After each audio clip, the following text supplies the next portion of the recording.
Saya setuju dengan masyarakat Ahlussunnah wal Jamaah di Pamekasan yang unjuk rasa menuntut ditutupnya kegiatan di Masjid Utsman bin Affan. Mereka tuh sedikit, tapi yang mereka lakukan selalu membid'ah-bid'ahkan amaliyah masyarakat muslim yang mayoritas di negara kita ini. Itu yang saya sebut dengan nyelelek. Mereka berani melarang-larang, mengharam-haramkan, membid'ah-bid'ahkan amalan mayoritas masyarakat muslim di Indonesia, masyarakat Ahlussunnah wal Jamaah yang ada di Indonesia ini. Itu kan nyelelek sebetulnya. Jumlahnya sedikit berani menyalahkan. Nah, apalagi kalau mereka banyak. Itulah mengapa saya sering sampaikan, Wahabi nggak boleh banyak. Hancur negara kita ini kalau Wahabi banyak. Baik-baik. Jadi kami harap untuk saudara Ustadz Yasir dan Ustadz Ismail menemui kami di sini dengan jantan. Jangan hanya berkuar-kuar di media sosial. Tunjukkan di mana wajah kalian sekarang.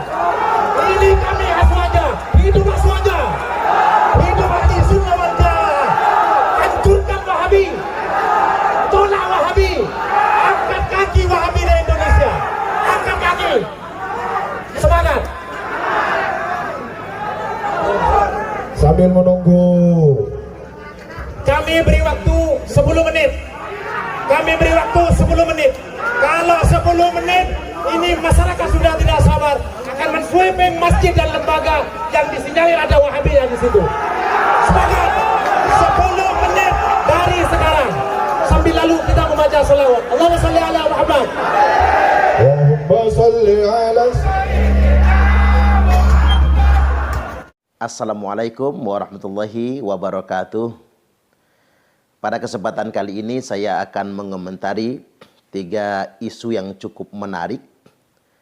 Pertama tentang Pamekasan, Madura memanas gara-gara Ustadz Wahabi khutbah di Masjid Utsman bin Affan yang memfitnah Nahdlatul Ulama, memfitnah pendiri NU, memfitnah Hadratus Syekh Kiai Haji Hashim As'ari.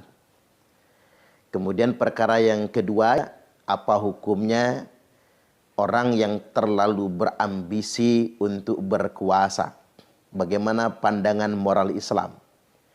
Kemudian yang ketiga, ada yang bertanya, Ustadz, bagaimana menurut pandangan moral dalam perspektif saya tentunya tentang kepala desa yang menginginkan jabatan 9 tahun untuk 1 periode. Baik, ini pertanyaan cukup menarik buat saya. Dan sebetulnya kalau tidak ditanyakan, saya juga mungkin tidak terlalu jauh untuk mengomentari dan menanggapi perkara ini. Kita mulai dari yang terakhir saja terlebih dahulu, yakni tentang kepala desa demo aksi beberapa waktu yang lalu menuntut regulasi bahwasanya kepala desa diperkenankan untuk memimpin di desa selama 9 tahun agar kinerja lebih efektif jika dibandingkan dengan 5 tahun. Tanggapan saya sederhana, ya kalau kepala desanya bagus.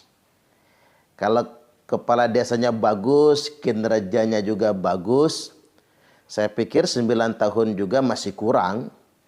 Karena memang masyarakat betah. Karena kepala desa ini mau tidak mau bekerja langsung bersentuhan dengan masyarakat. Yang jadi persoalan kalau kinerja kepala desanya nggak bagus. Kalau nggak bagus 9 tahun waktu yang sangat lama nunggunya itu. Itu yang jadi persoalan sebetulnya. Saya sih tidak mau ikut campur kepada aturan apapun karena saya tidak punya kewenangan di sana. Hanya saja perlu ada pesan moral yang disisipkan di sini. Manusia sebetulnya tidak boleh berkuasa terlalu lama. Karena kalau dia berkuasa terlalu lama, maka yang akan muncul adalah kelalaian. Karena kita manusia biasa ada hawa nafsu. Itulah mengapa Allah Subhanahu wa taala telah berfirman, A'udzubillahi minasyaitonir rajim. Kalla innal insana layatgha. Sekali-kali awas. Sesungguhnya manusia itu punya kecenderungan untuk melampaui batas.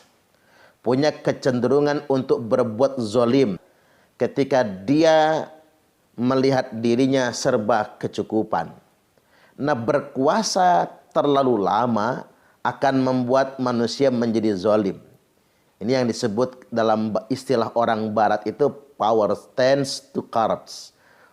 Orang yang berkuasa itu sangat potensial untuk menyalahgunakan kekuasaannya. Sangat potensial untuk korupsi. Maka sebetulnya berkuasa tak boleh terlalu lama. Nah, seandainya menurut pandangan kita, pemimpin itu sangat bagus. Bahkan kita ingin mempertahankannya hingga lebih dari 2 periode atau 10 tahun. Alangkah lebih baiknya ada opsi yang lebih tepat, yakni mencari sosok calon pemimpin yang memiliki visi dan misi yang sama, bahkan mungkin lebih baik daripada pemimpin yang kita anggap baik tersebut. Daripada membiarkan seorang pemimpin berkuasa terlalu lama, maka dia akan melampaui batas. Ini pandangan saya. Mengomentari perkara yang kedua, bagaimana orang-orang yang terlalu ambisius untuk berkuasa. Sebetulnya dalam perspektif moral agama, kekuasaan itu merupakan titipan Allah. Dan yang jelas untuk selevel kepala negara, saya yakin betul sudah ditakdirkan oleh Allah Subhanahu wa taala. Yakin betul saya sudah ditakdirkan. Saran saya, jangan ambisius. Berikhtiar maksimal itu wajib. Cuman ambisius itu jadi persoalan. Terlalu berambisi. Karena orang yang terlalu berambisi, kemungkinan besar akan mudah sekali untuk sakit hati. Kegagalan dalam menggapai ambisi hanya akan menimbulkan ilusi, bahkan mungkin halusinasi. Nah, terkait dengan ini, saya ingin mengutip pernyataan Pak Ridwan Kamil. Ini menarik sekali. Apa kata Pak Ridwan Kamil? Pemimpin yang tenang itu menunjukkan setengah kemenangan. Saya ulangi lagi, pemimpin yang tenang itu menunjukkan setengah kemenangan. Dan orang yang terlalu ambisius akan berakhir menjadi pecundang. Nah, ini kata-kata yang kedua sudah tambahan saya. Tapi menarik apa yang dikatakan Pak Ridwan Kamil. Tampak ambisius itu nggak baik. Tampak tenang tapi pasti itu yang lebih baik. Kembali kepada hadis dari Nabi sallallahu alaihi wasallam, inna wallahi la nuwalli hadzal amala ahadan sa'alahu au ahadan harasu alaih. Kata Nabi, sesungguhnya demi Allah, kami tidak akan menyerahkan amanah ini, jabatan kekuasaan ini kepada orang yang terang-terangan memintanya, au harasu alaih, atau orang yang terlalu ambisius untuk mendapatkannya. Baik, sekarang kita masuk kepada ulasan yang ketiga. Yang tadi kita taruh di awal, yakni Madura bergejolak. Gara-gara di salah satu masjid di perumahan di Pamekasan, ada seorang khotib beraliran Wahabi yang biasa ngaku Salafi, memfitnah NU dan memfitnah Hadratus Syekh Kiai Haji Hasyim Asy'ari. Ini tentang Maulid Nabi. Kita coba baca informasi terkait dengan ini. Pamekasan. Ribuan warga Pamekasan mendatangi perumahan Nyalabu Permai di desa Nyalabu Laok, Kecamatan Pamekasan, Rabu 25 Januari 2023. Masa yang mengatasnamakan Aswaja Pamekasan tersebut mendesak agar Masjid Utsman bin Affan yang beralamat di Jalan Nyalabu Permai itu ditutup. Koordinator Aswaja Pamekasan Ahmad menjelaskan warga sakit hati atas khutbah Ustadz Yazir Hasan Al-Idis. Ini Al-Idis atau Al-Idris ya. Tulisan di sini Al-Idis yang menyatakan bahwa Kiai Haji Hashim Asy'ari mengingkari perayaan Maulid Nabi. Ujar koordinator, kami menuntut agar tidak ada kegiatan apapun di masjid ini karena sangat meresahkan warga. Baik, ada dua hal penting yang hendak saya sampaikan terkait dengan ini semua. Yang pertama, itulah Wahabi. Wahabi itu bahasa kitanya nyelelek. Tahu artinya nyelelek nggak kira-kira? Ngelunjak. Mereka itu sedikit, sangat sedikit di negeri kita ini. Tapi perhatikanlah dimanapun Wahabi. Coba Anda tonton ceramah-ceramah di konten-konten YouTube Wahabi, di TV-TV Wahabi. Khutbah-khutbah mereka. Mereka tuh sedikit. Tapi yang mereka lakukan selalu membid'ah-bid'ahkan amaliyah masyarakat muslim yang mayoritas di negara kita ini. Itu yang saya sebut dengan nyelelek. Mereka berani melarang-larang, mengharam-haramkan, membid'ah-bid'ahkan amalan mayoritas masyarakat muslim di Indonesia, masyarakat ahlu sunnah wal jamaah yang ada di Indonesia ini. Itu kan nyelelek sebetulnya. Jumlahnya sedikit berani menyalahkan. Nah apalagi kalau mereka banyak. Itulah mengapa saya sering sampaikan, Wahabi nggak boleh banyak. Hancur negara kita ini kalau Wahabi banyak. Mereka sedikit saja mereka berani menyerang, menjelek-jelekkan, mengharam-haramkan, membid'ahkan. Apalagi kalau mereka banyak. Dan ideologi Wahabi menganut ideologi takfiri Syekh Muhammad bin Abdul Wahab yang memperkenankan melawan, mengkafirkan orang lain, melawan pemerintah yang sah. Kalau dalam tanda kutip menurut versi mereka, pemerintah tersebut tidak menegakkan hukum Al-Quran. Memang Wahabi tidak boleh berkembang biak. Yang pertama, mereka intoleran. Mereka tidak menghargai perbedaan. Mereka tidak mengenali khilafiyah. Yang beda dengan mereka bid'ah semua, salah semua.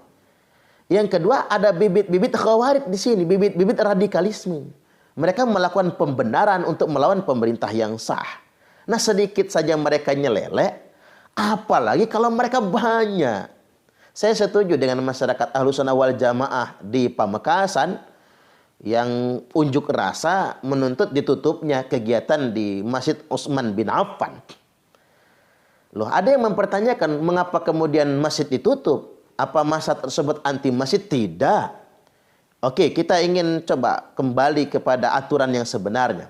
Wahabi itu kan mengharam-haramkan demokrasi. Tapi Wahabi menjunjung tinggi sistem yang mereka sebut dengan bersyariah dan lain sebagainya. Termasuk juga HTI dan lain sebagainya. Tapi coba lihat. Negara-negara yang kata mereka bersyariah tersebut, justru mereka tidak bisa berkembang. Mengapa demikian? Dikarenakan ada aturan yang ketat. Saya ambil contoh misalnya sederhana. Di kerajaan Saudi Arabia, semua masjid harus bermadhab Imam Ahmad bin Hanbal. Masjid yang mempraktikkan amaliyah tidak bermadhab Imam Ahmad bin Hanbal, maka tidak boleh didirikan. Itu aturan resmi kerajaan Saudi Arabia. Nah artinya ketika kegiatan Masjid Utsman bin Affan ditutup karena memang bertentangan dengan keumuman madhab yang dianut di Indonesia, tidak salah. Bahkan di negara-negara muslim ada kewajiban lembaga pendidikan, sekolah maupun pesantren harus menerapkan madhab tunggal yang dianut oleh pemerintahnya. Termasuk di Malaysia harus bermadhab Syafi'i, di Brunei Darussalam harus bermadhab Syafi'i.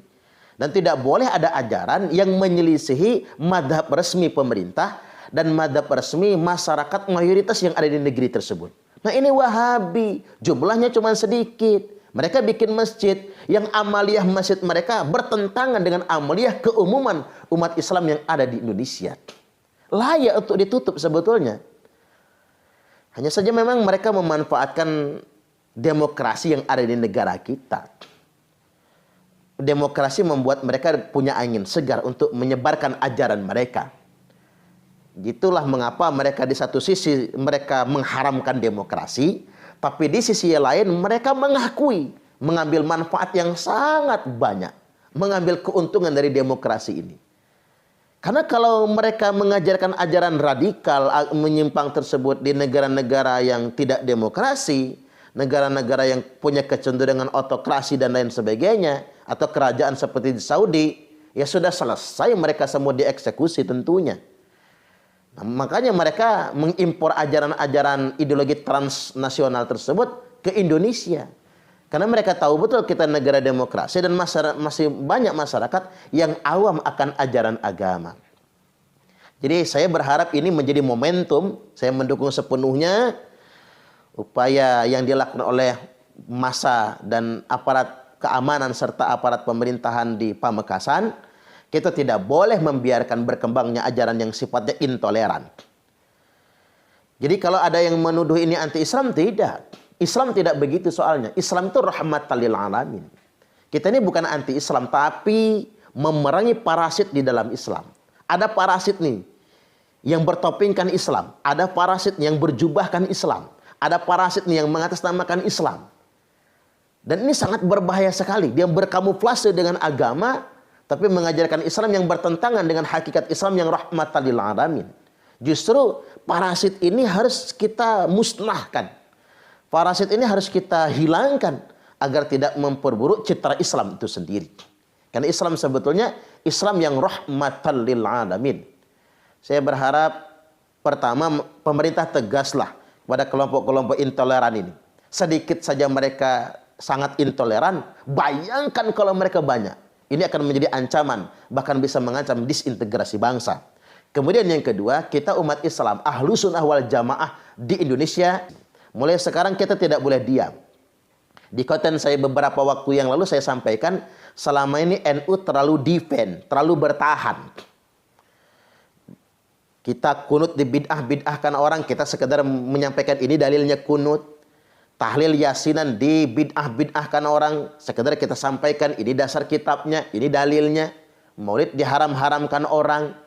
Kita setia kepada pemerintah dituduh munafik. Bayangkan, NU ini yang menjaga NKRI dan setia kepada pemerintah yang sah, mereka tuduh apa? Munafik kata mereka. Padahal loyalitas kepada pemerintah yang sah merupakan perintah dari Allah Ta'ala dan Rasulnya. Ketika kita coba mengayomi kelompok beragama lain yang kebetulan jumlah mereka tidak lebih banyak, apa kata mereka? Kita dituduh murtad lah, dituduh liberal lah, dan lain sebagainya. Mereka habis-habisan menyerang NU, menjelek-jelekkan NU, menyerang kiai-kiai NU. Nah, kita cuma defend. Sudah saatnya kita bersifat ofensif. Ini bukan saatnya lagi untuk defend. Kita ini mayoritas, pesantren kita banyak, kiai kita sangat banyak, santri-santri hebat, yang menghafal kitab-kitab kuning sangat banyak sekali. Kita tidak boleh lagi diam terhadap kelompok minoritas yang merasa menjadi penguasa kebenaran, yang gampang betul menyalahkan orang lain. Kalau mereka dikasih angin, ini sangat berbahaya. Ingat, kalau kata Gus Mus, kalau yang waras ngalah, maka sengedan nanti yang bakal merajalela.